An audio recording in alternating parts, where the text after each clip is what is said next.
Hello, everybody. This is Joshua Hatton with One Nation Under Whiskey podcast, bringing you a special birthday edition of the podcast for everybody's favorite 70-year-old, 50-year-old, white-haired Scotsman, Jason Neal, Patrick Harris, Johnston Yellen. Happy birthday, happy birthday.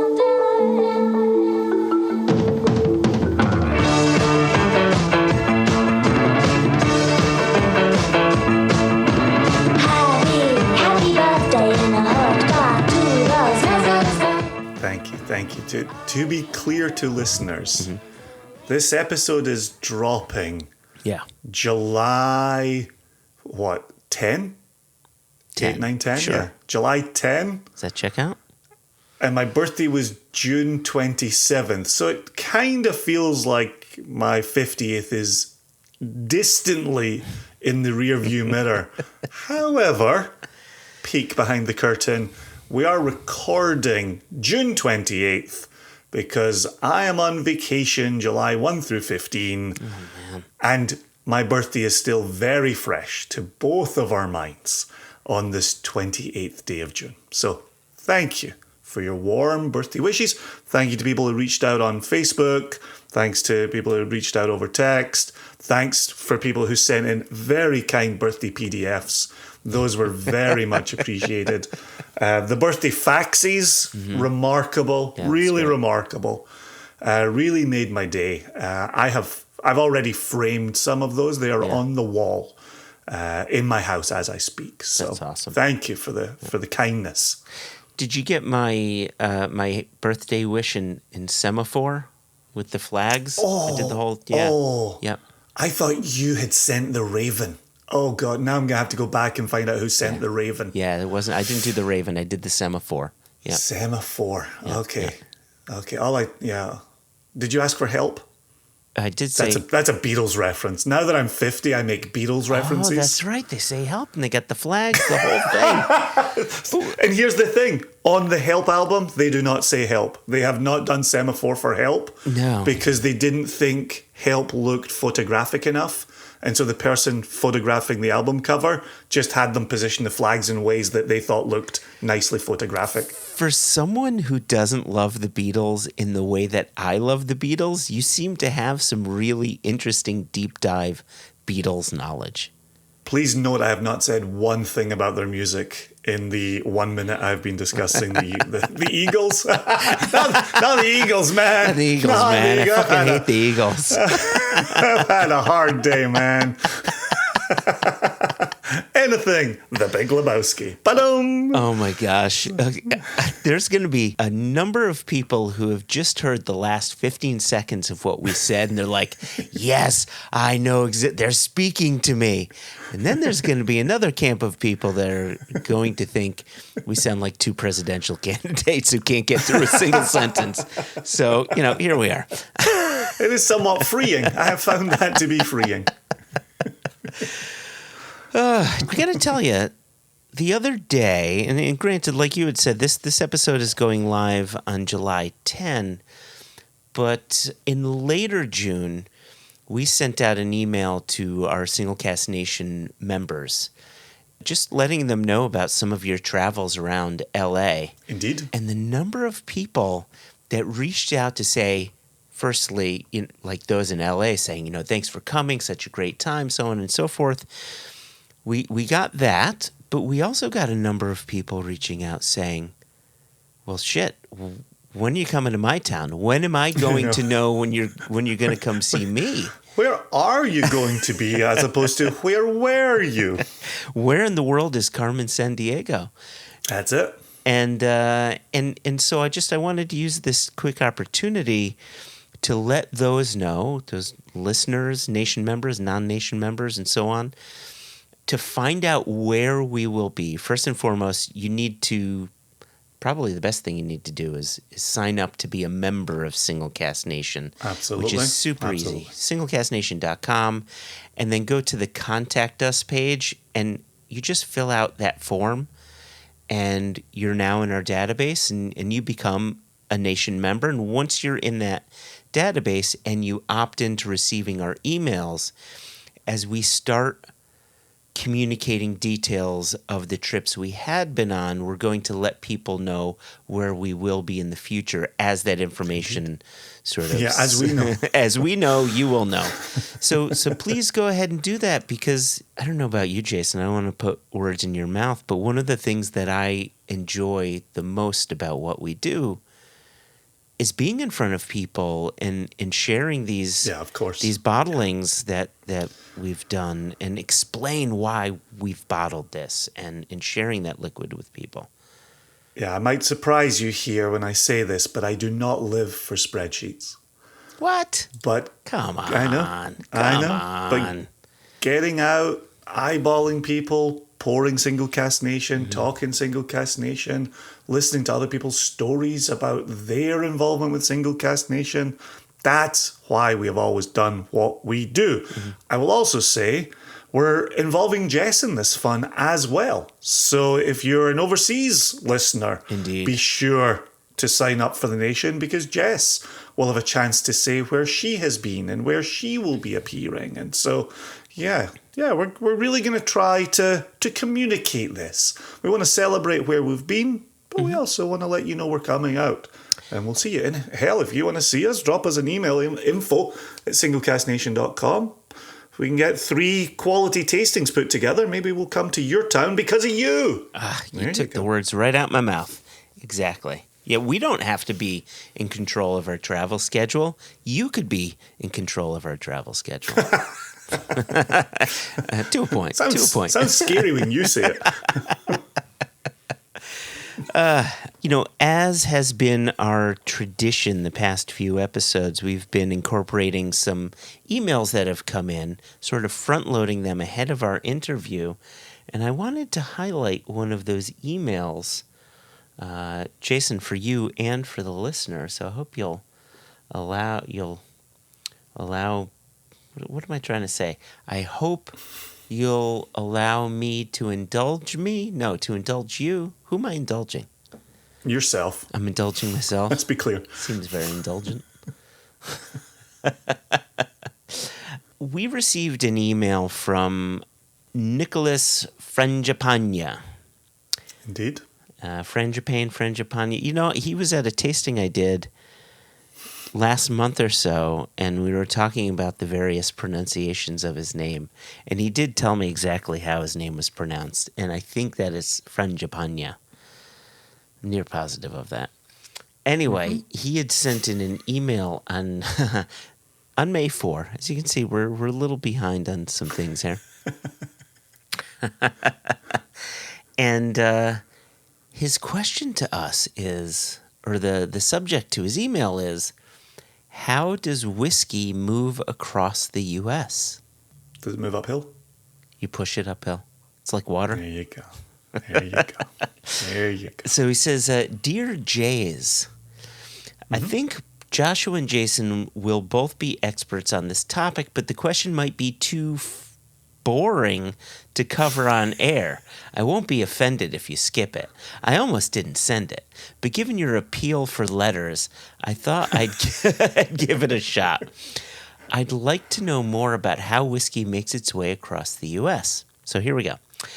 People on online forums will often fret about the temperature of their whiskey if it's left in a car for a few hours, and others will sometimes reply that it sits in their truck for months, so a few hours won't harm anything. Those exchanges got me thinking about the way whiskey is distributed in the U.S. How long does it sit in trucks? What are the storage conditions like? How long does it sit in warehouses between movements? How are allocations to various distributors decided? Why is it sometimes one region of the U.S. seems awash with a particular special release, while other regions get much less? Can a distributor refuse a release from an importer that they have contract with? I'm totally interested in learning the minutiae of this process. Thanks, Nick Frangipane. P.S. Jason said my name right the first time I wrote it in. Joshua got it right the second time. Perhaps Jess could take a crack at it? Yeah, I think there's a lot of very good questions there. And I think you could talk at length about distributors and contracts and relationships. And some areas of the country get, like not quite flooded, but they certainly get, you see patterns, right? If you're paying attention, you see patterns. And so I think those are all great. And I think you can definitely answer that. I think there's an element of this rolls in with what we were discussing last episode, where we talked about neck pores and we talked about bottle shock and we talked about getting bottles to your house. And there are clearly occasions when your SCN bottle, as one example, comes in off the UPS truck and it has been in the back of a very warm truck all day. And we've said this previously, it's always worth repeating. Set it to the side. I know you're excited. I know it's worth opening. I know you want to dive into it. Set it to the side. Let it come back to temperature. Let it calm down. Let it sit in your house. So I think that part is very real. I think the natural follow-up question is, will it have done damage or will it have changed that whiskey in some way? I don't have a scientific response to those questions. I think they're very worthwhile questions. I will say, having gone through cask selection, having gone through samples coming to, like our own samples coming to us in different ways, I don't tend to find swings in flavor profile depending on how a particular bottle came to me. So my anecdotal evidence is, if you let that warm bottle come back to temperature, you're probably more than likely 99.99999% getting the bottle as we wanted you to have it and engaging with a flavor profile as we wanted you to engage with it. So I think there are real issues there. Another one, just if Nick is interested, is obviously when we were doing our bottles with the wax on them, putting out, let's say, our silver top bourbons. And some people, I know One Nation member in Las Vegas had reached out to say, look, we're in triple digits for 3 months here. Please don't send my bottle with its silver wax top during these months. And it was like, yep, heard. Absolutely. The back of a UPS truck was getting up to 140 degrees Fahrenheit. Like that's absolute insanity. Like shit is boiling at that point. Yes. Like that's... Yep. Yeah. Feel for your UPS drivers. So in the real high peaks of the summer, that was a wax issue, not a liquid issue. So yeah, I think that's a good point. I would argue that you will run into issues when it comes to heat of wax cracking or things expanding, and so you get leakage occasionally. But it doesn't necessarily affect the quality of the liquid. And like you, right, you've got the samples at home, you have the bottle that comes to you, and you've got to do a side-by-side. You want to see the differences. Initially, sometimes the question is, well, we approved this cask for bottling in May, and it got bottled in July. What are the differences? What are the minute differences? But you also want to see, okay, was this in a hot car, and have there been significant changes? And we haven't found any significant changes. So that's a bit, it's anecdotal, but it's firsthand. Yeah, are there changes at the molecular level? Probably. Yeah, probably. Am I studying the molecular level? I am not. From the moving liquid around the country on the distributor level, that there could be a few variables there, right? So we have some distributors who are heavy in wine, more heavy in wine than they are in spirits. And in some cases, they're using refrigerated trucks to ensure that their wine doesn't get affected, because wine is a much more delicate drink, right? And so, sure. Those bottles will be protected in some cases by refrigeration of those containers themselves, but it's not all of them, and so that tends to be kind of hit or miss. most warehouses that I visited, and I visited a number of our distribution warehouses from state to state, and they're all temperature controlled. So that's, again, because a lot of the distributors are not just spirits distributors, they're wine distributors. Or they're distributors that use a third-party warehouse that works with a number of distributors across different drinks, beer, wine, spirits, right? And so they've got to keep that temperature control going. So I think there's a bit of protection there. To touch on the idea of how allocations are decided, that's a deep one, right? So let's say we live in a perfect world where when a distributor takes on your product, the distributor receives that product and they sell all of the bottles to the retailers and bars, and then those retailers and bars sell through the product and are hungry for more. In a perfect world, you would just see the liquid or the bottles, just going in a perfect cyclical, order, all right? Bottles purchased, bottles delivered to retailer or bar go through those bottles.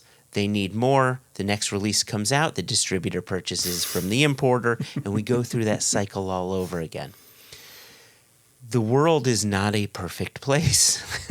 And post-COVID, we've seen that it's an even less perfect place in that people aren't purchasing it the way that they were. When they used to buy 2 bottles at a time, they're buying 1 bottle at a time. Yeah.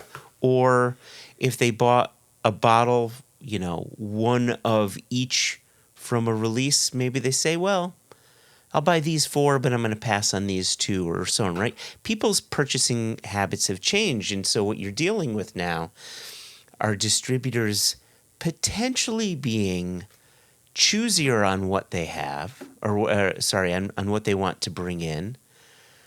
Or you could do what we do, is we do our best to pre-sell a lot of these bottlings and work with the distributors to sell through some of the stuff that's sticking around, right? So it's this constant,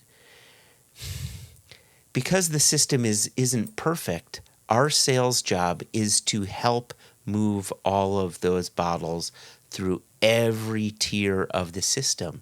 So similar to what we were saying earlier on, we are pushing water uphill. That's exactly what we're doing. And so you may see some areas of the country getting a bit more because for whatever reason they've sold through their stuff and they want to take on extra allocation. Yeah. Or, I'm talking about this in broader terms, right? Not just us. But if I use us as the prime example, we're distributed in 26 or 27 states. So we're not in the entire country. So, there's reasons you don't see us in South Dakota or in Utah or in other parts of the country. So we simply don't have the distribution. And if we have a cask that has 400 bottles rather than the 200 bottles, well, you just simply may see more in Illinois or Texas or something like that, in a state that can handle more, right? So there's a number of different variables that come into play that help dictate why you may see more liquid in one place and less liquid in another. And I think a further example here is one that I think we've covered in episodes since Nick originally sent in his email, which was me asking you, Connecticut. Right? You're in Connecticut, and yet not all single cask nation retail makes it onto shelves in Connecticut. And you'd gone on to talk about registration for labels and the cost associated with that. And so if you then start going state by state around the United States, you can find a whole bunch of intricate reasons for why releases make it one place and not to another, and why everything makes it somewhere and not everything makes it other. And so it's a challenge, right? It's interesting, it's intriguing, it often can feel like pushing water uphill. I also think one of the aspects I would add to your response there is as we're projecting allocations, where's the support, right, for single cask nation? And you find LA, you find New York, you find Chicago, you find the Boston area, right? And so those places naturally get a larger allocation than somewhere where we have a little less single cask nation support. So, but again, even with the best support in the world, sometimes the state makes it difficult. So I think about Seattle and I think about the state of Washington, right? Terrific support in Seattle. State of Washington poses some problems. Right. Yeah, exactly. And there's also cases too, and we'll wrap it up here. But there's the last question he had was, can a distributor refuse a release from an importer they have a contract with? And the fact of the matter is, yeah, for sure. Like a distributor, even though there is a distributor contract in place, a distributor is not forced to bring anything in. And so, A, they could say no. B, quite often when an importer or a producer offers allocations to a distributor, they have a certain amount of time to say yay or nay. And I've seen some instances where a distributor, the main purchaser happens to be on vacation, or they're traveling, or whatever the case may be, and they're not checking email, and they had their time and they missed it. And sometimes that shit just happens. And it's not just us. It's wine, it's other spirits, it's beer, like especially beer, a perishable product, something like that, right? So again, it gets down to there are a number of variables in place that help to answer the question. Nothing is cut and dry, nothing is black and white. No, definitely not. He wanted to know minutia. Within every instance, it's all minutia. Well, I think this is the perfect transition into today's guest, who is a retailer, a store owner in the state of Connecticut, who's putting out legendary cask picks, who talks about their store being a destination. She's not shipping outside of the state of Connecticut. You want an Irene Tan selection? You better make it to Irene Tan's store. Canterbury Liquors is well worth your time, is well worth a visit. When I had the chance to finally sit down with Irene, it was on the back of you, Joshua, telling me so many stories about visiting her store. Oh, yeah. And Irene and I actually joked about you go in to sell Single Cask Nation, you walk out with other bottles. Every time. Every time. Which is another one of those, like if you set your store up to be a destination, if you find yourself there for any reason, let alone going there to sell bottles, you take advantage of being there. And so it was fascinating getting a chance to sit down and talk to her. I got to spend a few days in her company and heard the way she talked about blending and heard the way she talked about cask picks and heard the way she talked about the industry, and yet always talked about herself as a software engineer, right? First and foremost. And the whiskey was a hobby. And please, when you listen to this interview, it is clear whiskey is so much more than a hobby for Irene Tan. Yes. So much more. And I think she can be a little self-deprecating in talking about herself as a software engineer. But I loved the opportunity to sit and talk to her. I enjoyed her company. I thought as a person, she was simply great to hang out with. As a whiskey geek, I felt like I was talking to somebody very like-minded. I will turn it over now to the listeners. Enjoy Irene Tan.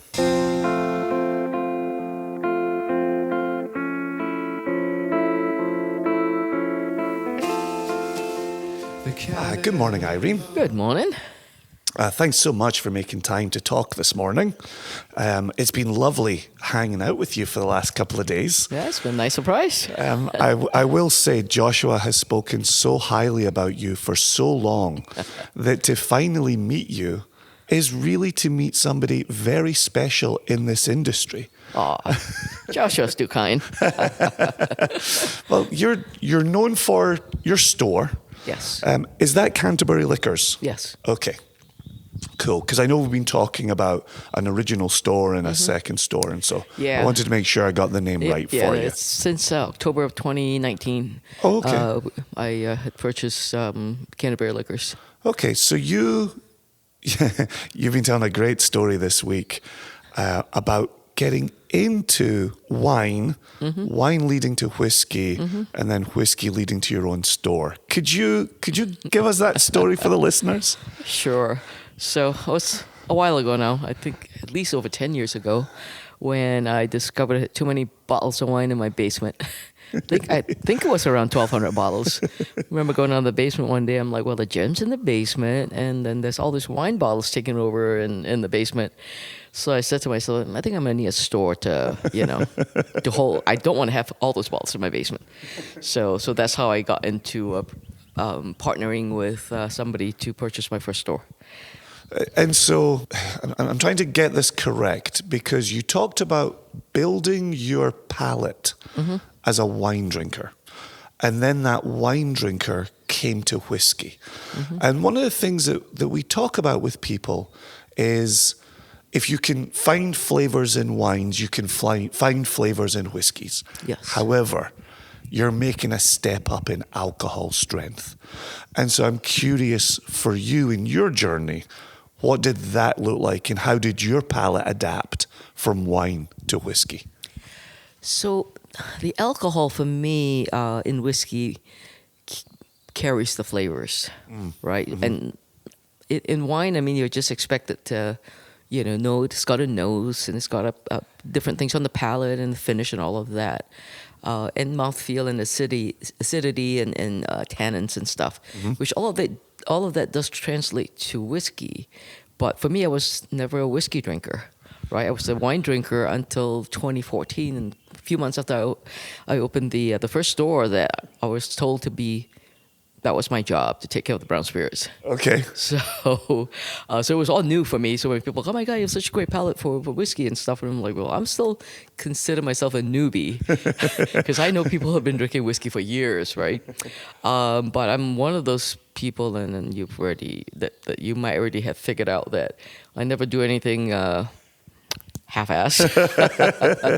It's always 155% or higher. So when I was told to go procure whiskeys for the store, I was pretty much went all out. I was working in Massachusetts, and I still am actually, in my day job. And I went to a couple of tastings every week after work, wherever they had them, and developed the palate really quickly. It was just a matter of, you still nose whiskey. Well, with the mini glens, you get to nose them the way I like to nose wine is to stick my nose in it. I learned very quickly that those were the glasses you should use and not the big ones. But also, yes, the flavor profile is a little bit, it's same but different because of the intensity. In wine, I typically don't go take a small sip and then take a bigger sip, right? And that's one of the things that I developed really quickly is take the smallest sip to acclimate your palate to it. Yeah. And the second sip kind of swish around to say, hey, this liquid you're about to really enjoy is here. And the third sip is when you really get to enjoy it. So I think that's kind of how, for me, transitioning from wine to that was a method of tasting. That's wonderful. That's exactly how Joshua and I do it as well. Even in a tasting, we will say to people, take that first small sip, coat your mouth, pay no attention to how it tastes. Exactly. Now go in for a second, and now by the third, you're layering flavors. Yeah. This is wonderful to hear. I am curious, as a wine drinker, did you have a particular set of flavors that you enjoyed? I'm thinking peppery, I'm thinking big fruit, and other flavors. Yep. And then when you came to whiskey, did you find yourself liking the same types of flavors, or did you move into some different flavors? So it's a little bit different, right? Because the flavors in whiskey, while you can maybe find some of the most similar fruit and stuff like that, the flavors are different, but the one similarity, at least that I can think of right off the bat, is the green pepper note that I absolutely detest in wine, and also absolutely detest in whiskey. It's okay in a mezcal.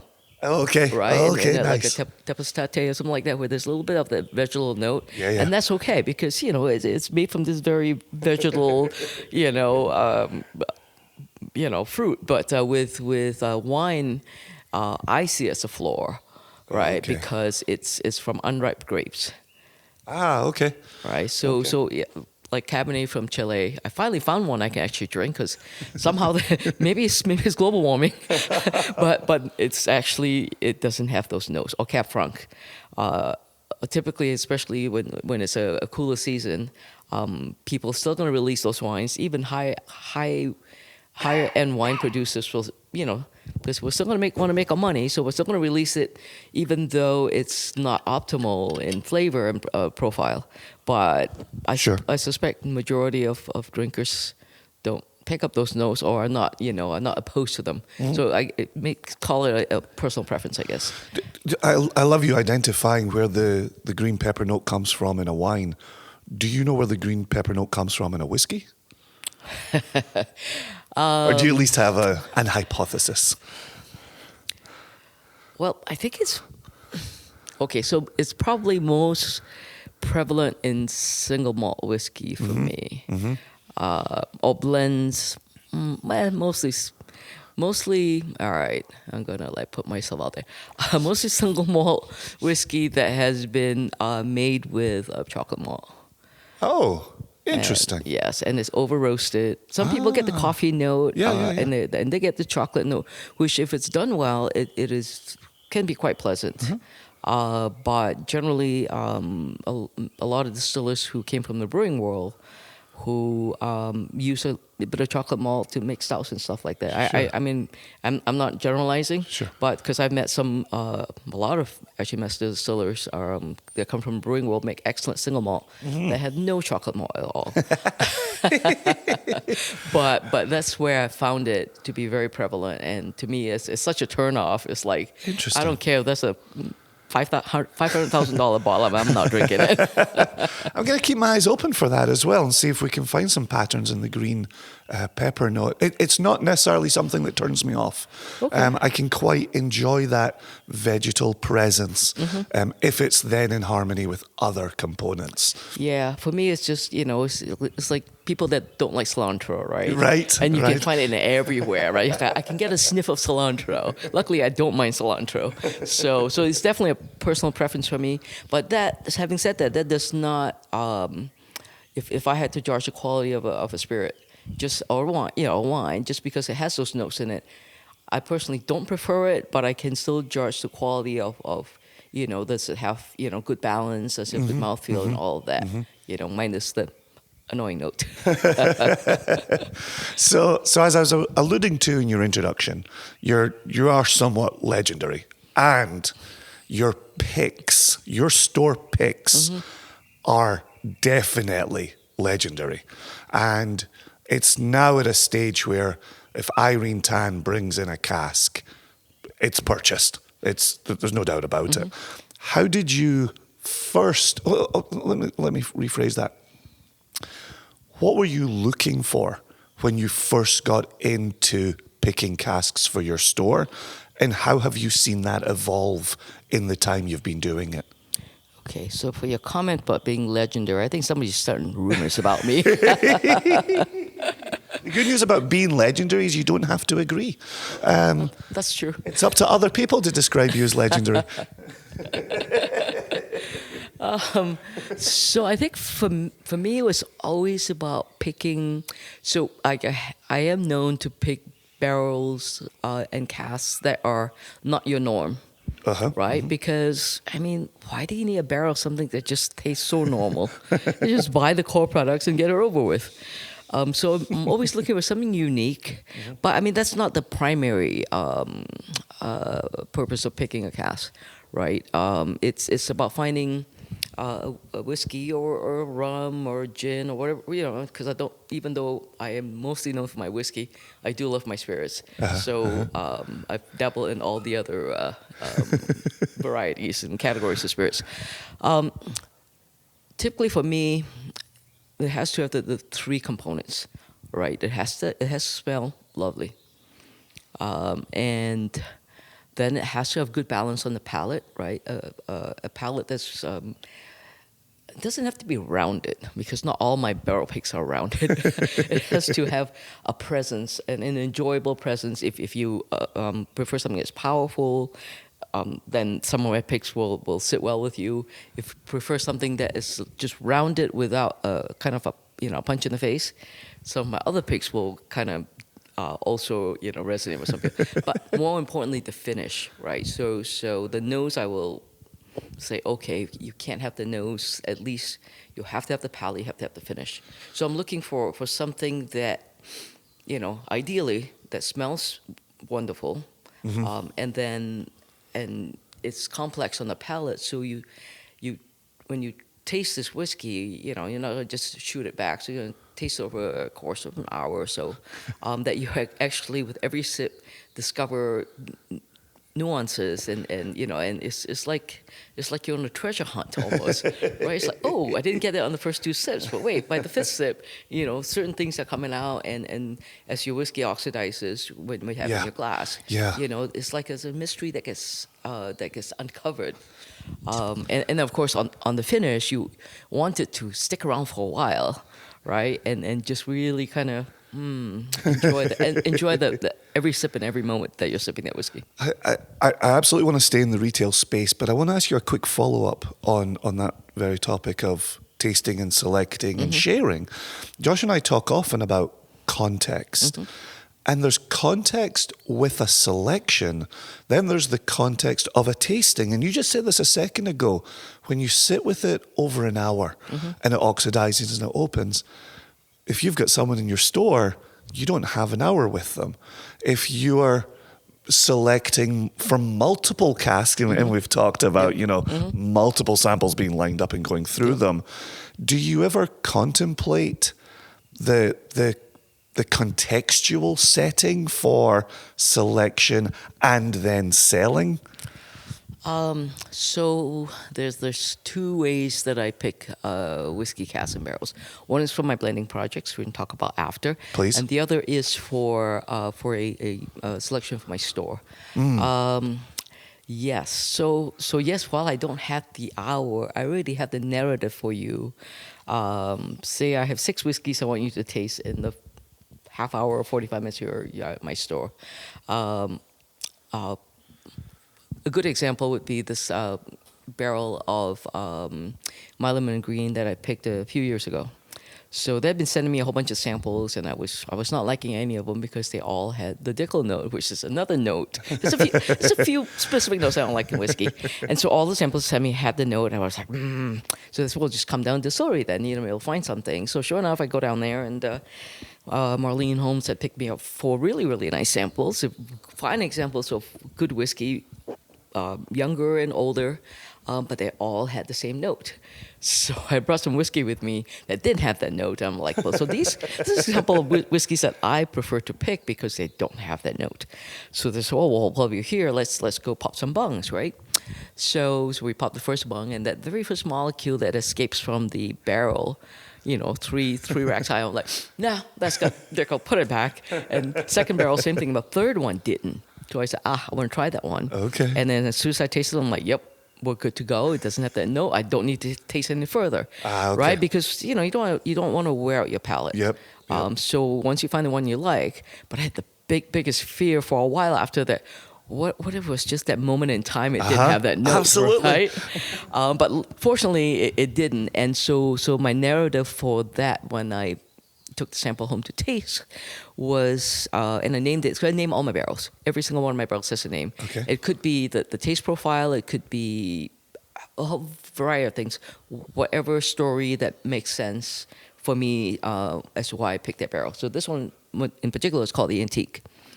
And so if you only had 5 minutes to spend with me, and you wanted an older whiskey that has some complexity and something you could enjoy, I would say, so I know we don't have time to taste, or if you come before noontime, you won't be able to taste. Okay. I would have to tell you about this whiskey. Gotcha.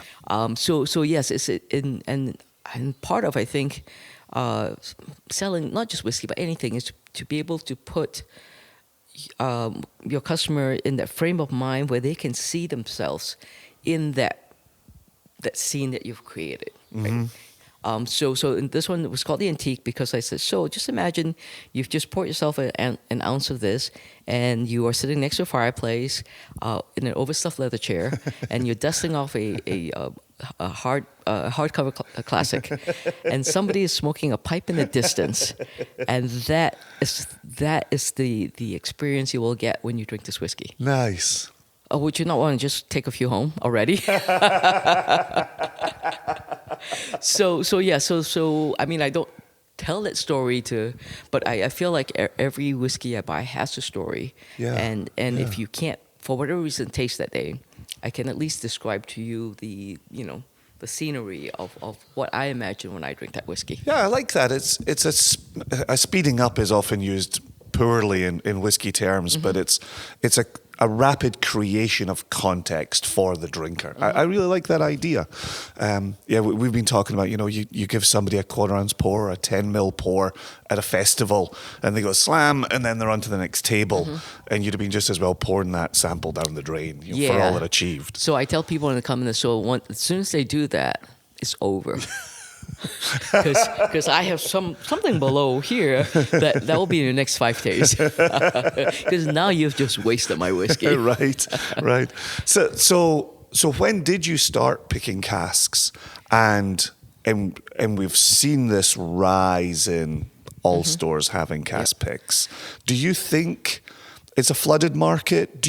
Are you continuing to be careful with cask picks? Yes. What's that looking like for you? So the first cask barrel that I got in my first store was actually a blend, which is kind of a cool story of how now we're coming full circle.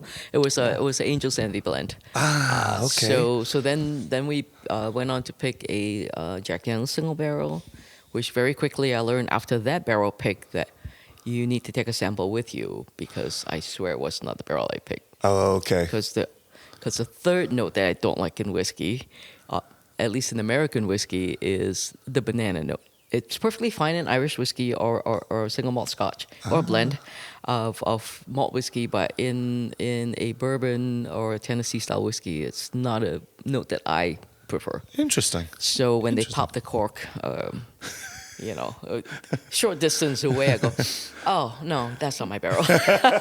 So even back then, I didn't know that, that my nose, I mean, I always knew I smell all kinds of things, mostly annoying things, but I had no idea that I was able to kind of pick that note up, and I was like, yeah.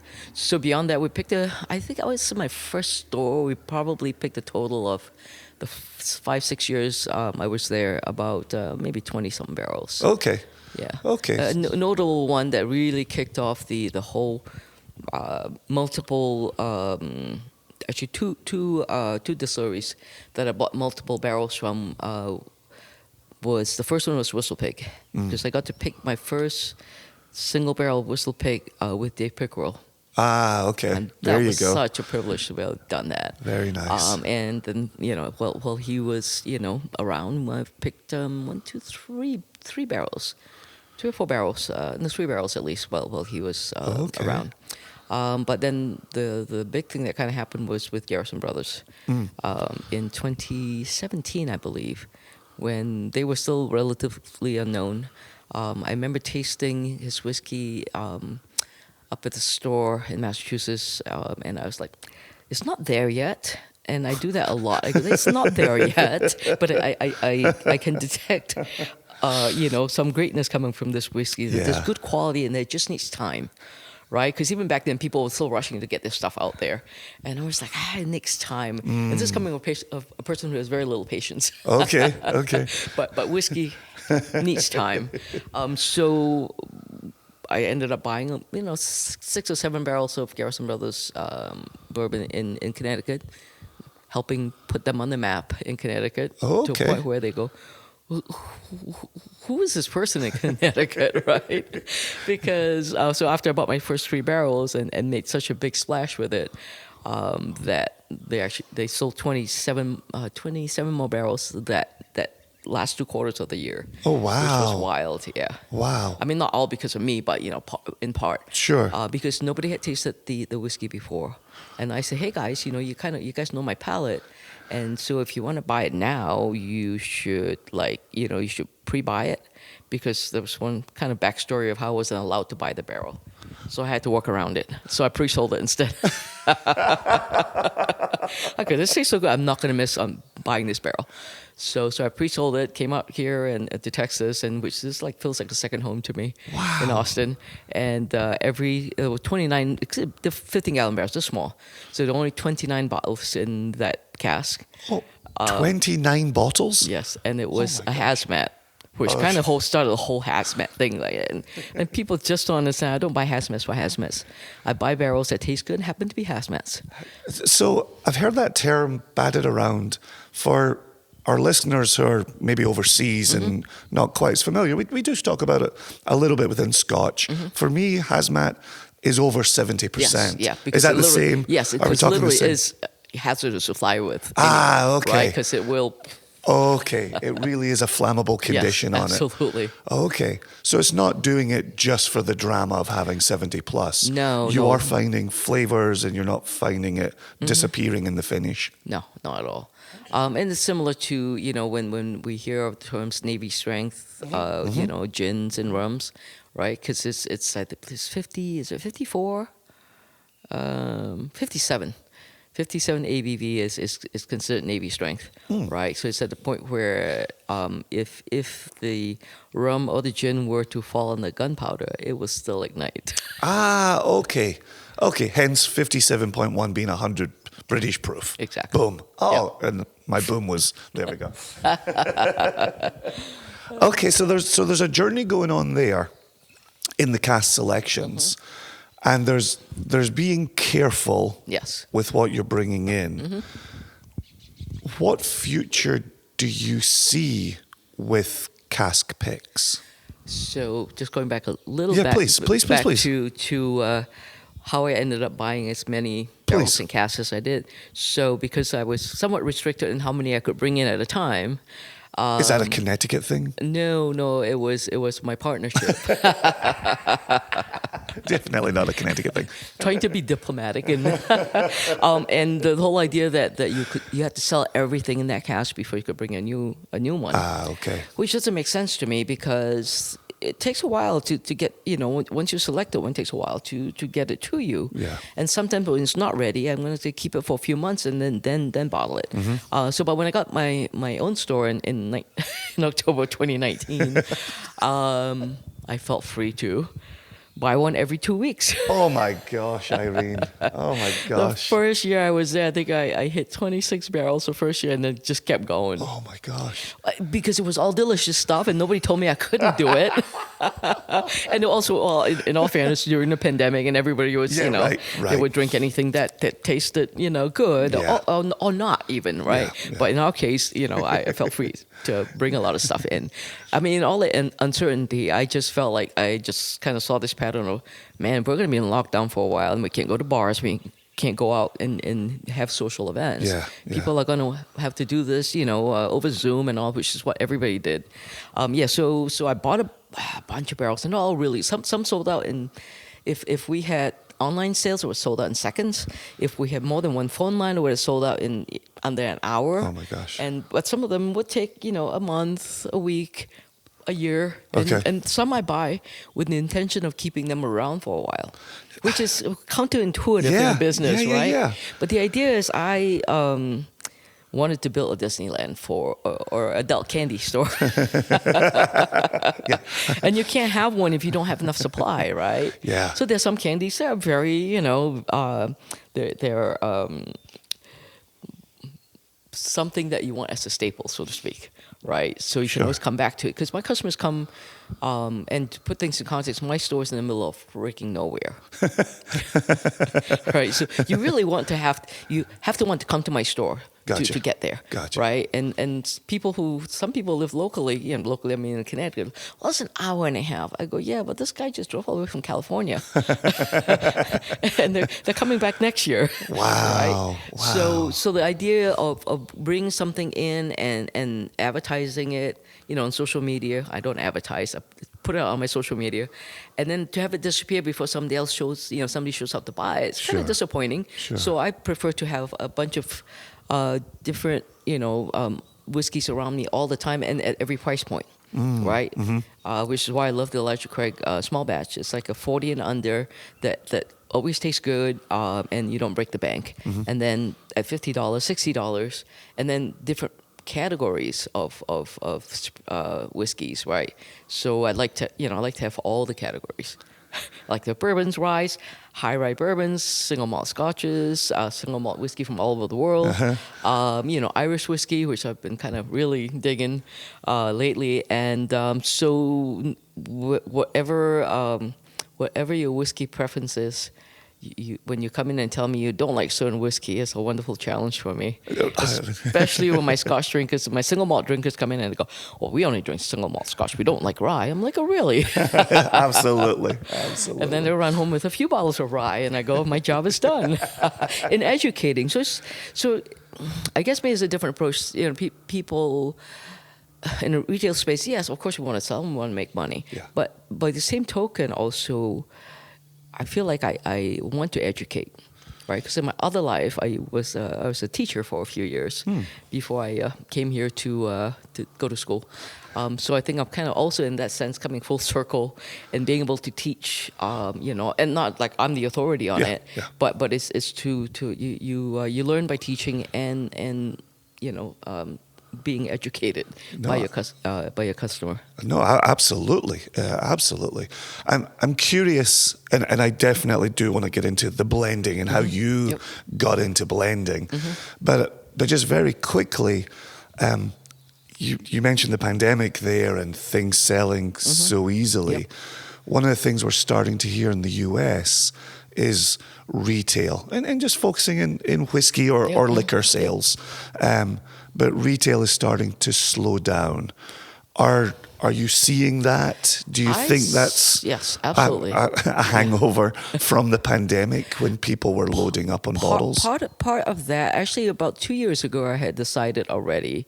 So this October, 5 years for. So the first 3 years, I pretty much bought a barrel every other week.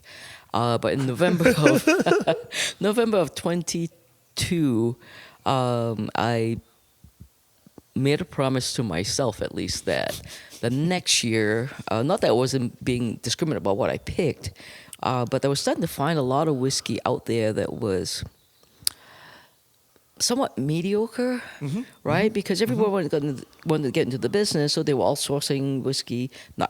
Don't get me wrong, I source whiskey myself. Sourcing is not a crime. Yeah, it's not a crime. I think it's a wonderful thing to, not have to wait forever. But by the same token, it has to be of a certain quality before it makes sense, right?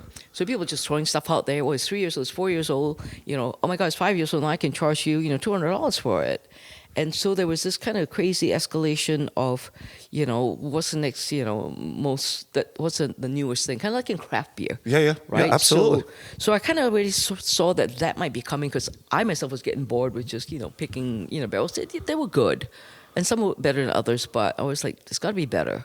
And so it's a nice segue into the blending. And actually my blending had restarted in my story just pre-pandemic. I had blended my Whistlepick 15 year, which some Whistlepick people there today don't believe that I was allowed to blend it, but I did. And so it was kind of fun for me to blend it, 15-year cask strength Whistlepick, and to take that to another distillery and go, well, I can't blend your whiskey. Oh, Whistlepick let me blend. But I've gone way past that where I'm literally blending on the fly to say, hey, this whiskey single barrel sample you give me is really not good enough. Here, let me show you. I think this might taste better. And then they go, oh, okay, fine. Because the whole thing of it, because of where my store is and being in the middle of nowhere, that you really won't have to go there. So some places will go, well, hey, you don't carry our core products. And I'm like, have you seen my store? It's only 1,000 square feet, right? And every bottle fights for a spot on the shelf. In fact, they're kind of like, halfway into the back so you can see all the labels. And most bottles are too wide. I'm sorry, not good enough. You're going sideways. And I'm sorry if you don't have a side label, because then you'll never get sold. And once you're sold, we'll never bring you back until you make better whiskey. So I started blending for that reason. And so my promise to myself was all new things that I bring in, unless it was an exceptional single barrel, I was going to have a hand in making it or making decisions about it, right? So case in point, I have a barrel from unknown distilleries that I say, hey, this is really good, but I don't think it's ready yet. Can you put it in that cask? I mean, who gets to tell distilleries that, right? And which brings the point to me that I loved working with the smaller craft distilleries for that reason. Yes. Right, because they're way more flexible, and they're craft. They want to be creative and want to have options. Absolutely. Right? And for me to be able to showcase them too. And that was the other thing that I realized as I was buying single barrels from the smaller distilleries. And I always say, if you get a good nose and palate, it's very easy to pick a barrel, a good single barrel. It's like shooting fish in a barrel, literally, right? So by doing that, though, what I felt I was doing was kind of doing them a disservice, because now I'm taking the top 1% of their whiskey, and it's great. I already know I have a good skill in picking that, but it's not really helping them. So I feel like I'm robbing them of that top level of juice they could put into their core product to really showcase that, because I feel like that's where you make your money, is selling a really good core product. Sure. Right? Sure. So I said, well, if I just take, some of that and you let me blend with your other not as desirable barrels, and I can make something taste good out of that and make it way better than that barrel by itself, then now I have created an opportunity for you to use your top barrels, and assuming you can blend, to make your core products better. That's a really interesting perspective. Yeah. On that blending side, there's something of, and I say this as Single Cask Nation, wearing my Single Cask Nation shirt, but there's something of a love affair with single casks and a single cask product. As you made that transition, and I'm sure you're still bringing in some single casks, it's not all blend, but as you started to make your blends and tell your stories, did you find any customers having less interest in a move from a single cask to a blend? No. So my customers, the majority of the customers that enjoy my picks, they have developed a pretty sophisticated palate. Okay. And I've also been educating them that well, not my customers, but other people out there, they'll stay unnamed, distributors and other such people, importers, that a single cask, they confuse a single malt whiskey with a single cask. Oh, okay. Right? So when you tell them you would like to present them with a blend, they go, oh no, our customers in Europe, where else they don't like blends. I was like, what are you talking about? They're drinking single malt whiskey, aren't they? Or are they only drinking single cask whiskey? Yeah. And I wish if somebody could shout that from the mountaintop so that the rest of the world will hear that and stop being confused. Because to me, it's annoying. Yeah. It's like, come on, you can't be that obtuse that you can't learn that. I love it when the punchy side of you starts to come out. I really like that. I told you I had no patience. You're like, get your head out your ass. Because I know, it just seems so logical to me, But yeah, so, and the whole thing of it is that, like I said, there are very few single casks that are that exceptional, right? I feel like the blends, and case in point with Compass Box, and coincidentally, I just met with James yesterday. Sorry to miss him. Yeah, and I've always admired what John Glaser's done with Compass Box, and I was like, why is not anybody else doing that? It makes so much more sense. I mean, the only difference between Compass Box and me trying to blend is they have way more access to much older whiskey than I do, and I'm just working with somewhat young stuff, but I'm working on that. But still, for me, it's great, a nice challenge to be able to make younger stuff taste way older. So you are playing in the American sandbox? Nope, I'm playing the World Sandbox. Ah, okay. Why be restricted? Right, and that was my follow-up, right? Okay, so you're pulling from other countries and bringing. So could you tell us some stories there, some examples of what you've Sure. been pulling around the globe? So literally in the last 2 years, I've been all over the globe, and and also because some of the single casks I brought in from the rest of the world. So I brought in stuff from Australia, from Starwood. Okay. I really enjoyed it, so I went out there to play just this year actually in February, and then last year I was where was I last year? Last year I was in Finland with Kira Distillery. There you go. I have a barrel aged gin with them that is so amazing that was a cask. So yeah, if that's amazing, I'm buying that. And I also bought one of their ryes that I really enjoy, and hopefully they'll have enough whiskey for me to play with in the blend in the future.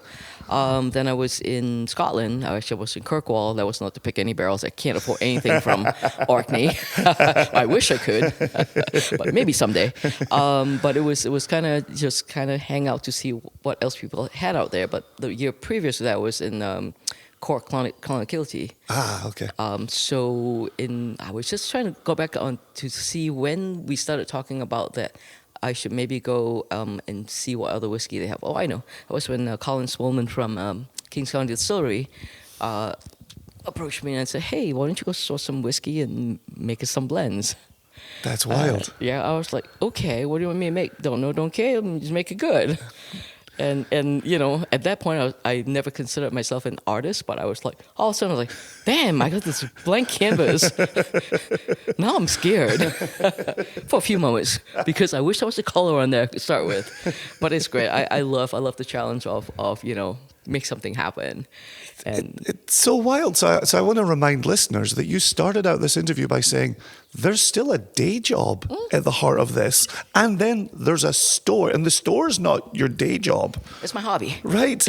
And now Kings County are sending you to make blends. And now you've added Crowded Barrel to your list of responsibilities. Yes. Can you talk to us about it? Well, talk to us about your success with Kings County. And then how did Crowded Barrel come on the scene? Okay, so if you It's wild talking to you. It is. Absolutely if you wild. know me at all, you know I don't do things. I don't do things slowly. So, just to back to which I'm still a software consultant, been one for 39 years. Gosh. And when I started in the business, every night when I would get home from work after dinner, I would sit down and write software that nobody cared about, but stuff that I wanted to learn. I would, it was just this thing that I would do. So I started doing the same thing with whiskey, even before anybody even asked me to blend or whatever. I'd, get home from work, and this was when I had my first store, which I was spending a bit of time in, and I would do these blind tastings, and it was always a challenge. I'll get like 12 ryes and taste them all, and then write one note about each one, and then I would put all the glasses together. They were all marked, so I couldn't see them, and blind taste them. And the idea was to be able to pick out, in just that one shot, that was all I gave myself, did I get it right, and put that glass back to the bottle.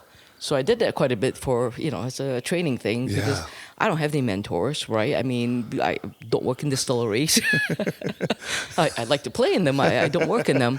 But every distillery I go to visit, I listen to I ask questions. I listen to what they have to say, and kind of put my own picture of how any of this makes sense. But yeah, so It's so wild. so the blending thing, actually before Kings County approached me, I had already started to offer free services. Your first time is free. I just, so I went out to the distillery in Colorado Springs, and I liked what they did. That's how that relationship got started with Lock & Co. They were going to send 2 single barrels out of I think they were like 15 or 20 they had, to Connecticut to kind of bring their brand in. I said, well, if you're doing that, I think I need to come visit. Let me pick those 2 barrels. And so I did. And so I took all my notes and wrote everything I knew about those things. And then I was a year after that, so while I was there, I dumped one of the rye barrels into a Nebbiolo cask. I'm not familiar with that. Nebbiolo? Nebbiolo. It's an Italian grape cask. It's like Okay. like a Barolo. So anyway, okay. so we had this rye whiskey in a wine cask, which I knew was going to do well already just by that. And so a year after that, I went back and did the blend of that barrel and 2 other barrels. So that was kind of my first foray into, you know, Nice. because I just thought it would be fun to do, Yeah, right? yeah. Nobody paid me to do it. I didn't matter. That was my university education in whiskey blending. Yeah, I saw what opportunities were there for me to learn, and so I did that. And then of course I started doing the blending for Kings County, sourcing the whiskey actually. But the reason I knew to go to Clonakilty to buy any whiskey at all was I already bought 3 casks from them, which I thoroughly enjoyed in a short amount of time. In less than like a year and a half, I think I bought 3 casks from them. Oh. And I really like what they did. I didn't care that they were sourcing some of the whiskey while they were making their own. So I said, "You guys have whiskey for me to buy in bulk?" They're like, "Yeah, come over and visit." So I did. So I went there. I bought some whiskeys from my store. So I get to double dip, or now triple dip, when I go to the store to buy whiskey, right? So one is always to find an excellent single cask for my store potentially, and 2 to source whiskey for one client, and then 3 to source whiskey for another client, and whatever else. So I bought quite a bunch of whiskeys from them, and then I came back, and then what else did I blend for? A few others. So I've picked up a few other clients since, but Okay. we can speak of them later. But what was interesting story with the Clonakilty was there was a Sauternes cask. Chateau de Cam Sauternes cask, Oh, which I wow. was very impressed with. Wow. So I said, "Can I buy half that barrel from my store, and can I use the other half for my blending project?" They're like, "Sure." So I brought a few other casks from them, and then I wanted to buy the 15-year refill sherry butt from them. Half for my store and half because in my mind, my first blend that I wanted to make for Kings County was going to be an Irish malt blend. Okay. And nothing else, because I love everything it did, and I felt like with the 15-year I was going to get my finish, and and all of that. So I come back, and a few months later, they had trouble trying to get the whiskey to me, but in the meantime, somewhere along the way they said, "Guess what? We don't want to sell you the 15-year for your project. We'll bottle it up, the one half, and then the other half gets sold to someone else." Oh, okay. So I was not too happy about that, because all of a sudden I'm like, somebody pulled the bottom out from underneath me, because now I'm going to have a whiskey that's not going to have a finish. This is even before I started blending. In my head, I already knew that I was going to have a whiskey that didn't have a finish. And so I was like, "Oh, damn, what am I going to do?" So fortunately for me, my Virginia single malt, single barrel ex-bourbon cask had just come in. Oh, nice. And so I went over and I said, "Oh, let me just blend these 3 together." I was like, "Holy crap, this is really good." So got on the phone with Virginia, and they said, "I don't know. We don't know if we can sell you whiskey in bulk, because I've only bought 1 barrel from them, right?" And they came back shortly after. They go, "Yes, when would you like to come?" So fortunately, I think for me, that in that whole time, the build up to being able to buy whiskey in bulk was that I was really building up my reputation on picking all those single casks, right? And I didn't know that was providing me with this momentum of being able to and the clout to go to the store and go, "Hey, I want to buy this. Yeah. Show me Yeah. what you have," right? Because Yeah. other people are going, how do you do that? I go, "Well, you buy 100 single barrels and then build a reputation," and they know that. So the biggest fear, I guess, we heard over the Independent Bottling Symposium, is that a lot of the stories are afraid of what you're going to do with that whiskey. Yeah. Right? They want to Yeah. protect their reputation. Well, guess what? I've already boosted their reputation before I went to see them, Yeah. or at least their competitors. So of course, and it makes sense for them to want to play with me. Yeah, I think. I'm not sure, but I'm conjecturing that's what's happening. And that's certainly how we've always talked about it, right? Our spirit of collaboration. And obviously working with Amanda and Brian and Dustin and the team in Virginia down in Yeah. Livingston. Like, it's important to us to be able to represent that distillery going forward, only putting best foot forward. Exactly. And so to hear it as a successful blending component in something you're putting out, and then you're representing their name in what's going forward as well. Oh yeah, so one of the things that I going back to Compass Box, I love their transparency, Yeah. right? Yeah. And so I said, if I ever wanted to make a blend, I would definitely be 100% transparent about it. Even though the 2 blends I did for Kings County, it's the component blends are not on the site to say what but if you were to ask me, I would freely tell you. Sure, Right? sure. So I went down and to Virginia for the first time, and I ended up. Amanda was going to be that day, but she had pre-picked some barrels that she thought were good. And so I think I ended up buying 4 ex-bourbon casks. There was an STR cask. And I don't think the PX Sherry and the Oloroso were on there, but I go, hey, like, look I recognize those casks. And so I bought those also. Nice. So now I've have enough whiskey. So from Clown of Kilty, I had the Sauterne cask, I had the Marsala cask. What else did I have? I believe I had an Oloroso cask and the PX also. That's a lot of casks of That whiskey. is a lot. So I think it ended up total of about 15.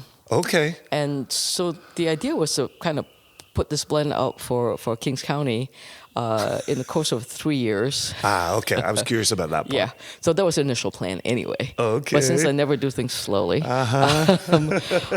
so they were like, well, so you're going to just store them all together? I'm like, no. In my mind, I already knew I had to make 3 blends, right? Not because it was 15 barrels, but it makes sense for the profile of each cask that I picked.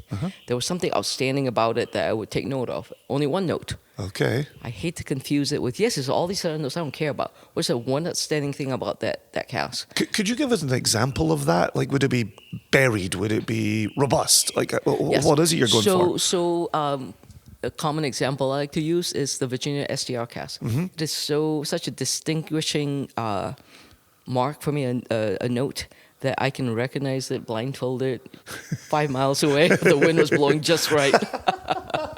It's got this red berry note that is so outstanding. And that I can pick it out, pretty much anywhere. Or let's see, what else is, like in certain port casks, there's just a certain kind of a raisiny note, a raisin that resonates with me, not with anybody else. It doesn't matter. So it's whatever that note is. Or there's something that is always spicy only on the left side of my palate. Okay. So I get the. Okay. It's how I blend. It's a map that I've drawn on I call it my tasting doodle. So I put all of that in a spreadsheet and I score the whiskeys and all of that. And then when I go to, make the recipe for my blend, I go that and that and that's going to go together. Yeah. What proportion, I don't know. But one of them is always the base, right? The whiskey that's going to tie it all together. And then there's the nose aroma component that I would like to add to the blend. And then there's one that always has to have the finish, right? It doesn't have, not that it's going to provide long finish because the base should provide a lot of that already. But the finish that with a little extra surprise, which in the first Kings Code, the Kings County project that I created, has the Sauterne cask in the back. Right, because the Sauterne is also very, very aggressive. She wants to be the queen, the star of the show. And I'm like, oh no, I need to smack you tomorrow. First, I started with like 30%, and she was way too aggressive. So I dialed her back to 18%. It was just perfect. Wow! So that you got some of those delicate peach and nectarine notes in the back. Sure. And if you ask me how did I know it was going to do that, well, I can say I don't, but I do. Right, because I picked the components for that reason as to where I want them to show up. Unfortunately, they behaved. One of the questions I've always got for blenders is you think your blend's going in the right direction, and you think if I just add one more little bit of this, you're already reacting. Yes. If you just add one more little bit of this, it'll be there, and sometimes it throws it out of balance. Exactly. Have you learned along the way with experience here? Sometimes pulling back will be better than adding a little bit more of X. So as I make start my blending journey, in the same way that I'm starting to make gins, I like to keep the components very, very simple, right? Because more doesn't mean better, right? If you can make a beautiful painting with just 3 colors, your life is so much easier, and I feel like it becomes much more elegant that way. So that's my approach to blending. Is if I could get away with just 2. Oh wow! And some people go, well, 2 is just easy. Well, no, not really, because 2 in the wrong proportions sucks. Yeah. But 3 seems to be, I get up to maybe 5 at the most right now.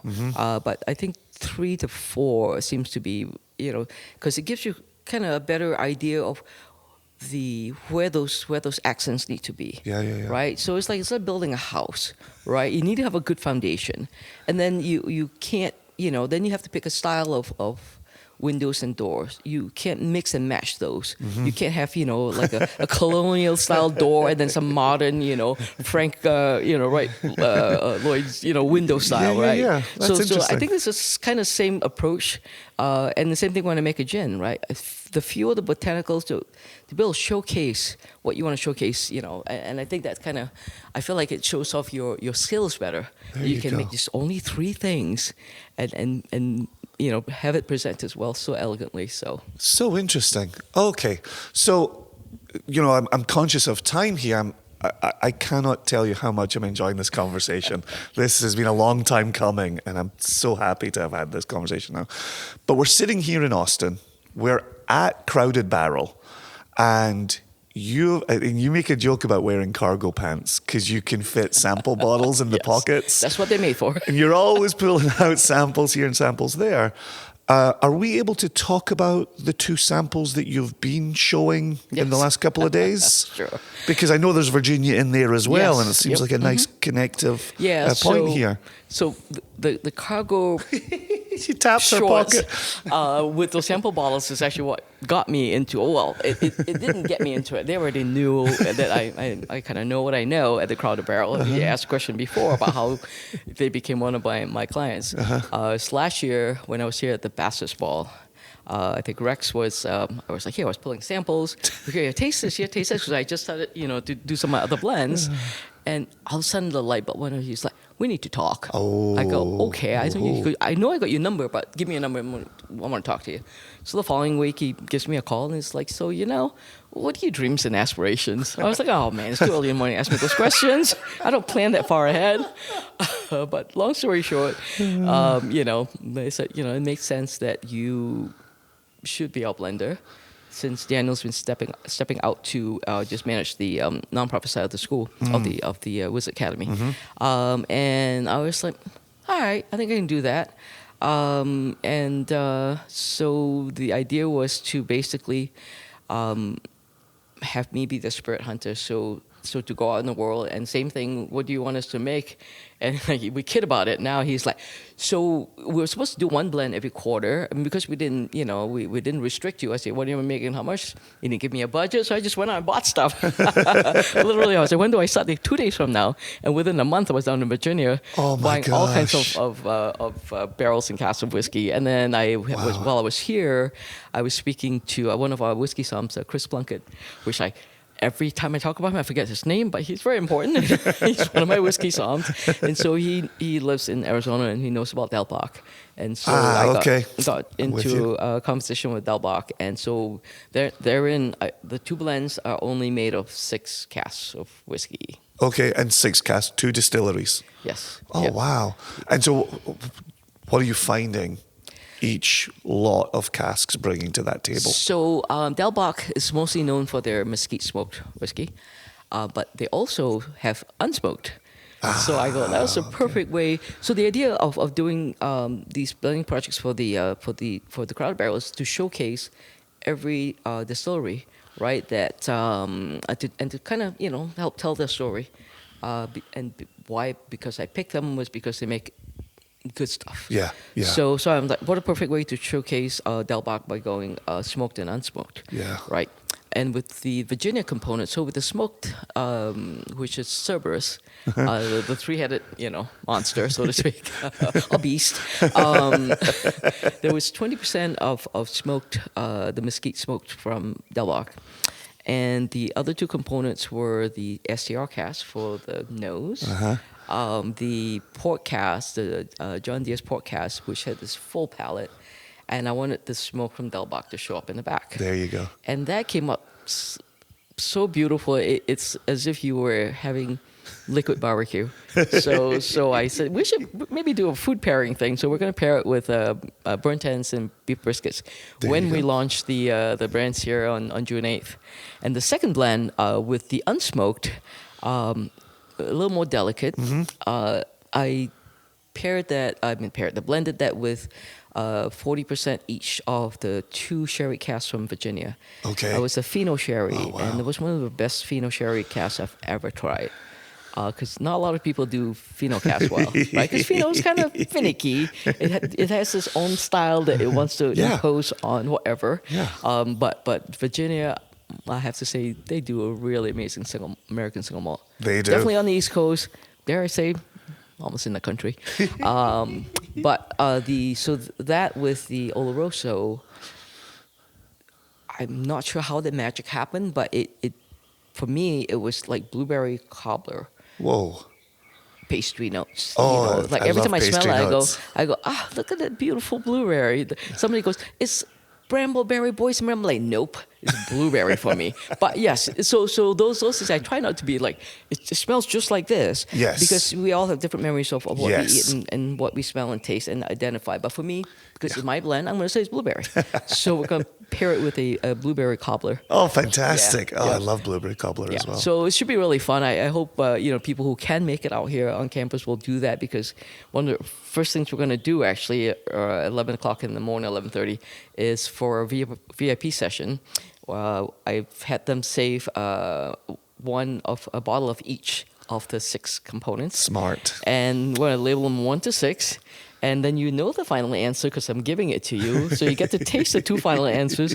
And your job, or your exercise today is to recreate my blends. Wonderful. Yeah. So That's it's great. It's really, wonderful. Rex was kidding about, well, if they do that right, then you kind of put yourself out of a job. I'm like, that's okay. There are other jobs out there for blending. And you've got so many jobs. Quick question for you. As you're blending, as you're exploring those flavors, textures, finishes, do you move up and down in strength?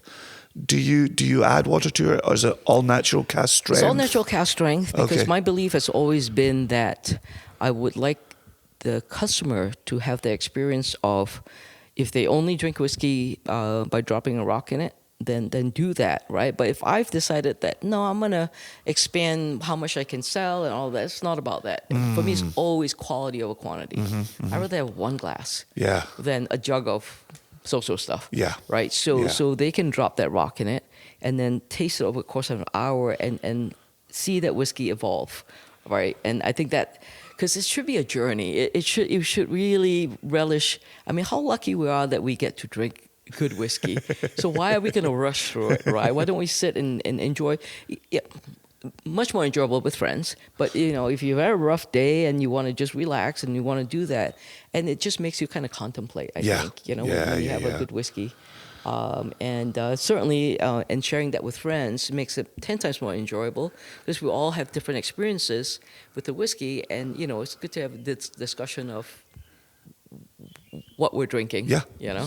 So yeah. Well, and then finding additional components as listening to other people and other people's experiences, as you just said a moment ago. People sharing their memories of taste is so cool and an aspect I love. It kind of makes it every step of the way with storytelling. Right. Right? Because at the end of the day, I mean, people have all kinds of different conversations, but I feel like we kind of build community around storytelling. And to me, to be able to have whiskey do that, it's just amazing. It's a privilege to be able to do that, to be able to work with whiskey and help build community. 100%. And that's from a software engineer, store owner, cask picker, blender, world traveler, and somebody who just gave us an hour of her time. Thank you so much, Irene. It's been a pleasure. Cheers. Cheers.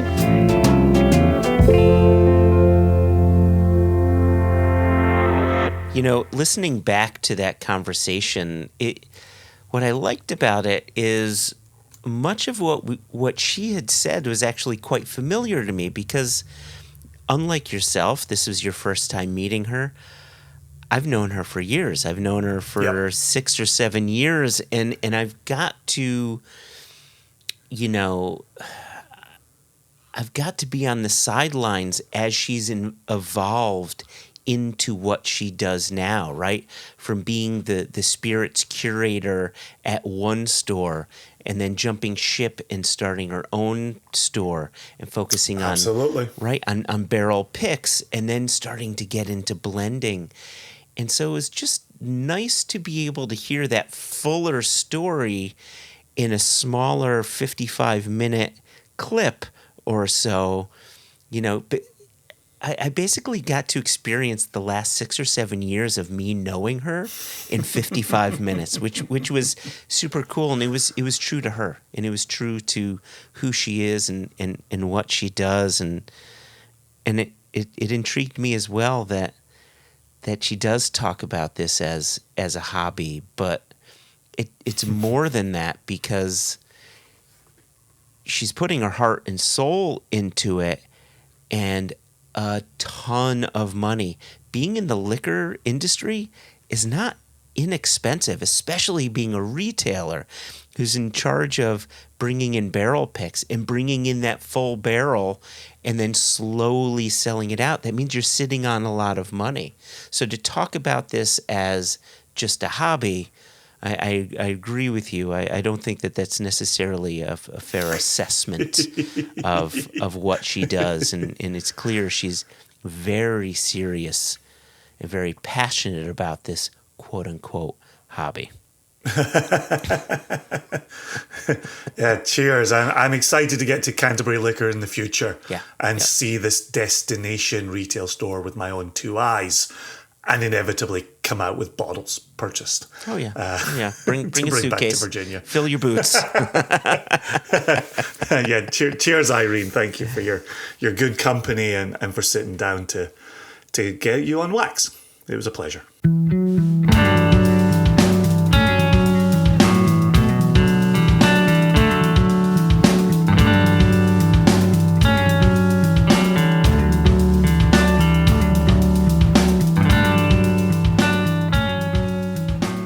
Jason, a while back, maybe 3 episodes ago or so, you and I were talking with Chris Riesbeck. Yeah, episode 6 of this season. Oh, was it episode 6? And this is episode 11, so that's 5 episodes ago. Look at that. Man, we're walking into the future. There you go. Yeah, well, one of the things that we had discussed, I don't know if it made it to the final episodes, but we definitely discussed it amongst the 3 of us, was Found North, the company he's now with, who focuses on Canadian spirits. We're launching a new product called Helldiver. And we now have samples of Helldiver in hand. I have some in my glass, and I thought it would be good, or we have some in our glass, I should say. And I thought it would be good for us to taste through this. But before we taste through this, I want to go into what this whiskey is, and they lay it out on the label. Yeah, you're doing the same as me right now. I can see you looking at your label, and I'm sitting here reading through my label. And I think this, again, fits perfectly with having Irene on today's episode. Yeah. Right? We're not talking single cask here. We're talking blending. A curated batch here, particular flavors living with other flavors. So, please let the listener know what we've got here. So, again, Found North focuses on Canadian spirits, and it's good to keep in mind, and this is a broad brush statement, but in Canada, the tradition is they distill a single grain at a time, meaning when they want to create something that has multiple grains in it, they'll have corn distillate, they'll have rye distillate, they'll have barley distillate, they'll have millet distillate, so on and so forth, matured separately and individually, and then at the end of the maturation process, they marry it together for that final product. So with Helldiver, you're looking at, for grains, 85% of this is a corn distillate, 14% of this is a rye distillate, and 1% of this is a barley distillate. And it doesn't talk about the initial maturation cask, but it does talk about 3 different finishing casks, which are sherry, though it doesn't say what kind of sherry. Cognac, doesn't say the producer, but that's okay. And then NW, which I imagine stands for New Wood. That's my assumption. guess, yeah. And I think Uma Thurman is safe. Uma Thurman is safe. You know what happens when you assume. Make an ass out of Uma Thurman. That's true. And I think in this instance, she's totally safe. And we're looking at 59.5% alcohol. This is 15 years. Yeah, good strength on that. Yeah, good strength. Aged a minimum of 15 years. And I have it in my glass. Have you been nosing yours, Jason? I have indeed. Yeah, lovely, lovely nose to it. That opportunity to sit and explore those grains. The question we're always asking, what's the corn doing? What's the rye doing? What's the barley bringing to the party, even in that very small percentage? But then also, what's the wood doing, right? You know, we're starting to see a little bit of cognac finishing, a little bit of cognac maturation out and about in the world. And I quite like what cognac is bringing. Agreed. Anytime I see cognac, I think of Glenmurray. Yeah, it's fun. I think of Glenmurray. I think of M&H as well. They had an Apex cognac cask, which I think, made for a really fruity yet wonderfully dry whiskey. When I nose this, I'm getting some of that cognac coming through, but I also wonder as well, and this is one of the things that we don't necessarily know, is the distillation style. Is this continuous column distillation, right? Is this pot still distillation? And I don't know off the top of my head, or don't remember off the top of my head. So I have the specs sheet in front of me from Found North. You're so much better than I am. I just have the bottle, and I'm like, okay, this is the information. I forgot they sent a spec sheet, so thank you, Jason. Well, prior to what you were saying there about it only saying sherry on the label, in the spec sheet it does tell us that it's Pedro Jimenez sherry casks, Okay. French oak cognac casks, Checks out. and New American white oak casks. White oak. And those are used to finish the blend as it was made. As much as the label says aged 15 years, they have gone the path of the youngest whiskey in the batch. I can tell you there's 15-year-old corn, 22-year-old corn, 23-year-old corn, and then 18-year-old rye and 19-year-old rye. So are you saying then, because you had said that they're putting the blend into these casks, so as you're reading it, are they basically taking these three distillate types, the three grain types, blending them together and then putting them into these finishing casks, the PX sherry, the cognac, and then the new charred oak? Is that how you're reading it? Let me give you their statement from the spec sheet here. This is in the high altitude collection. And so this collection only includes whiskies that share our creation philosophy of blend, finish, blend, where we create an initial blend, recask, and age the entire blend into specific finishing barrels, and then remarry the final whiskey. There you go. There's then an interesting bit a little on. So we reblended a selection of those finishing casks to create Helldiver First Flight. For the sake of balance, we only use 2/3 of the finishing casks in the final blend. So almost a little Solera system going on. Yeah, I mean, Solera system, it reminds me of, Black Tot's remit for their annual Master Blenders Reserve, right? Where they always hold back a third. And then they use that third that they've held back to create the next release as the base, right? And so, right. Yeah. So okay. Yeah, I like that DNA. Yeah. There you go. I only throw that out there to annoy Dr. Matt Bishop. Oh man, he just drove off the road. Yeah. How dare you wish me a happy birthday? Let me put this back in your face. So here's the thing. So I'm busy reading the spec sheet. I'm only half paying attention. I'm not even half paying attention to the whiskey. I'm only a quarter paying attention to the whiskey. I am closing the spec sheet. Good. So I've answered all questions. I have presented the information that I see fit, and I am closing the spec sheet. For those who are listening closely, I'm pleased to tell you it was a PDF. So as you were going through that, and as we've been going along, I've been nosing it. And like I said, I definitely got the cognac cask influence, and then my nasal passages sort of changed gears, and I started discovering some of that oakiness coming through. Initially, it was in the background, and now it's very much in the foreground. I'm not getting much sherry on the nose. One of the things I'm looking for and struggling to find, but it could be simply because, my knowledge of Canadian whiskey is a bit lacking, is I'm trying to understand the notes from the grain themselves, right? From the grains themselves. And I'm not getting that. Right now I'm getting oak, which is quite pleasant, but I'm not getting the grains yet. I'm going to go ahead and taste it. Looks like you've tasted some just now. Yeah. Yeah, I definitely get this spice from the rye. And I think, as you and I have discussed in some of our June 6 releases, our celebration of American spirits, Oh, shit. you are looking for this balance between the wood, the oak spice, and the rye, and a rye spice. Yeah. And I think here I get something that is spicy and drying. And then I think I get the sherry coming in being quite juicy behind that.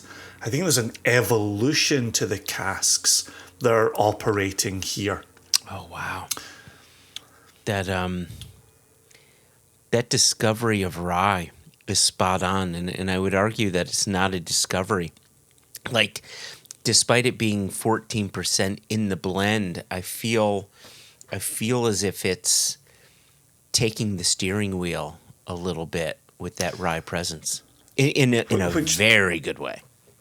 Which then is to your point about what is 85% corn bringing to this party. And I would be going looking for buttered popcorn or vanilla or caramel. And I think the rye is certainly a spicier presence than those perhaps warmer, rounder flavors from the corn. And I wonder if 85% corn is actually doing some framing in here, right? Yeah. Is corn the pedestal on which the rye sits? There you go. Yep. And then when you taste it, you go, there's the rye. There's the rye on its pedestal. The corn is just happily holding it up for inspection.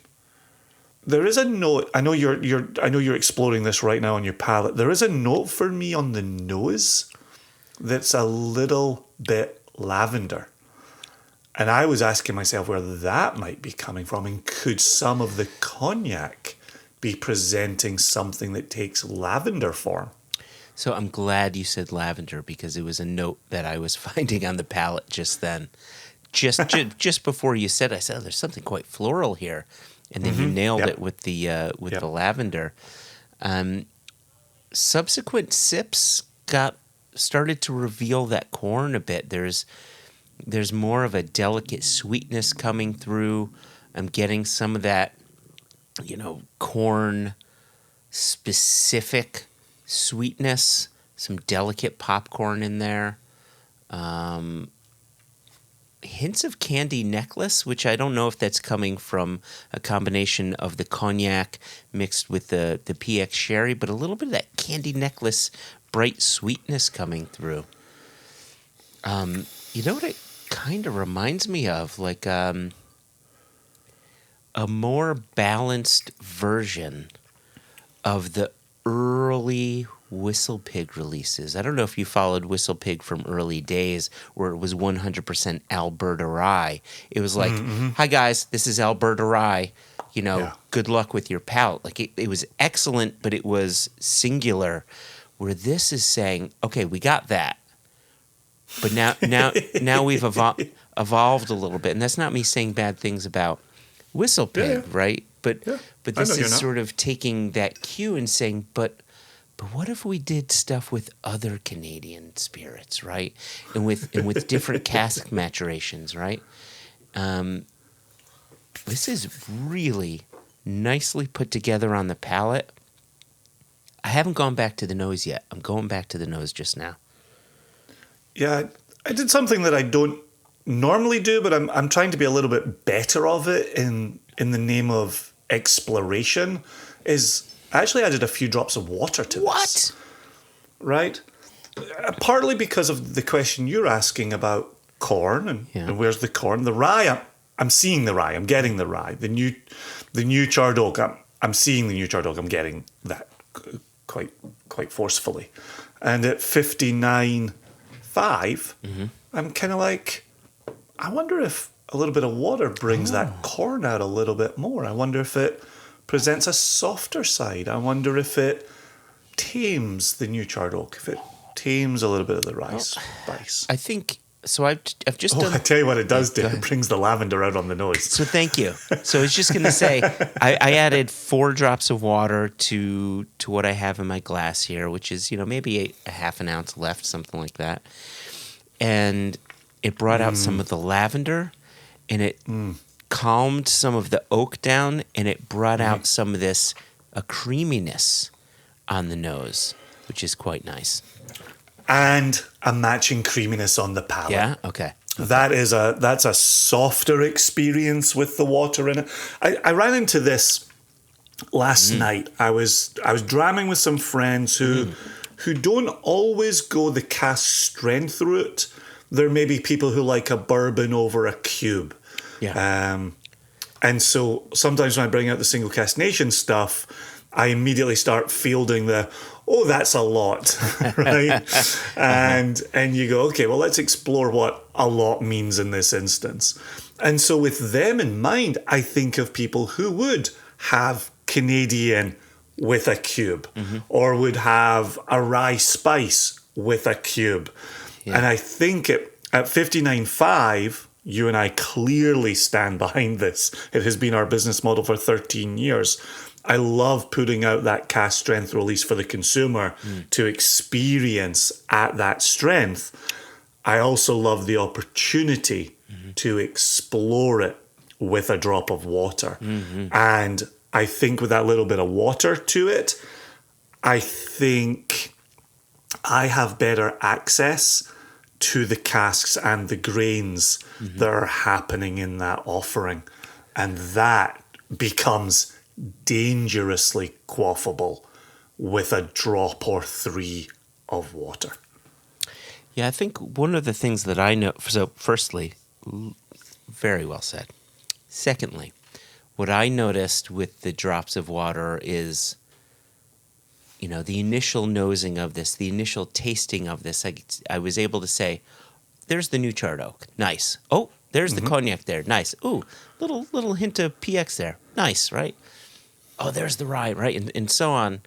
And adding the drops of water, those differences have become less discernible, and this has 100%. just become balanced and complete. Not to say that it wasn't balanced before, but it's meshed, like it's zwooged together, right? It's like the difference between making a great cocktail with great components, and then you put that final shake to it, and now it's that final thing, right? Just needed a few drops of water for my palate. Coming in at $160, approximately 2,200 bottles. As I said previously, I closed the spec sheet and it had both of those pieces of information on it. There you go. But I know that we're in that ballpark. Yeah, definitely. If you're the type of person that likes a glass of whiskey with a cube or a glass of whiskey with a drop of water, absolutely. Yeah, I would 100%. recommend this highly. Always worth exploring it. The full strength as it comes out the bottle, make it fit your palate. You said that a second ago. Yeah. To my palate. Yep. Right? Make it fit your palate. Yeah, that's a lovely older whiskey And- that really sits well on the palate with a little bit of water in it. And further proves that, there's great whiskey being produced and coming out of Canada. And my hope is that other producers sort of follow suit with Found North, and those earlier days with Whistle Pig when they were focused on Canadian rye, and there are a few other brands as well that are really taking those Canadian spirits and maximizing the flavors that can come from them. So keep your eye on Canada, keep your eye on Found North. Just for full disclosure, we did receive these samples as freebies. Our opinions are our own. It just so happens that we really like it. Yeah, cheers to Chris for making sure those got to us. Yep. It was nice to revisit. And again, I've said it to him over text, but the feedback from his episode has been tremendous. Oh, yeah. Absolutely tremendous. Yep. He is an industry guy through and through and has worked multiple corners of this industry. And so, yeah, if you're just tuning in now, I recommend going back. Season 8, Episode 6. Have a listen to the Chris Riesbeck interview. Really, really terrific. Could not agree more. I mean, I could, but I won't. Man, your head would fall off your neck if you agreed anymore.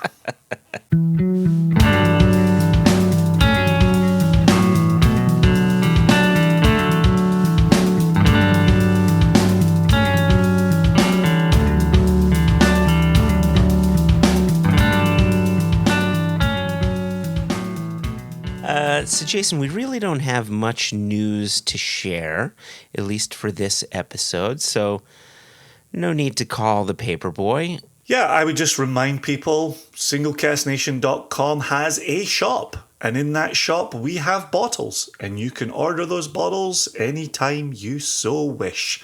Running a little low, some of the stock from June 6th, which is lovely to see, but still opportunities to grab it. Please go forth. And it's interesting, as I'm out and about and I'm talking to people, I'm seeing people go to the front page, singlecastnation.com. There's a few bundles on the front page. And they're saying, I'm not seeing that bottle I was looking for. I'm not seeing that bottle that I wanted. And I'm saying to people, click on shop. Go into the shop. We don't have every bottle available on the front page. Correct. Click through on shop. Have a look at the other bundles that are there. Have a look at the bottles that are there. So please do. We've got delicious offerings on there. And it's great. It's another thing I'm hearing from people, right? That idea of curation. Right? What should I be drinking? What American single malts are you recommending? What American non-Kentucky bourbons are you recommending? Like, go to our shop. You'll see exactly what we're recommending. So please, go forth. Purchase delicious things and enjoy your summer with spirits. Maybe with cubes. Maybe with drops of water. Maybe in cocktails. Have fun with it. I would say go forth and buy a fifth. Hey. All right, Jason. Final thing. I got to go on vacation. And by the time people hear this, I will still be on vacation. How wonderful is that? Before we get out of here, if you want to be like Nick Frangipane and want to reach out to us, info@singlecastnation.com. If you liked this podcast, please go ahead, tell your friends.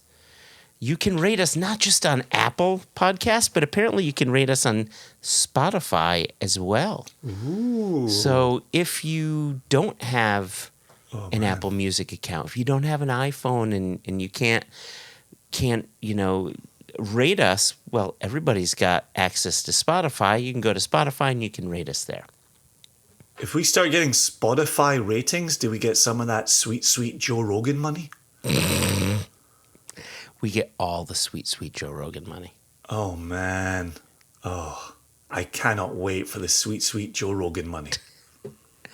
And on that note, I bid you and the listener and Irene Tan, thank you again, adieu. Adieu.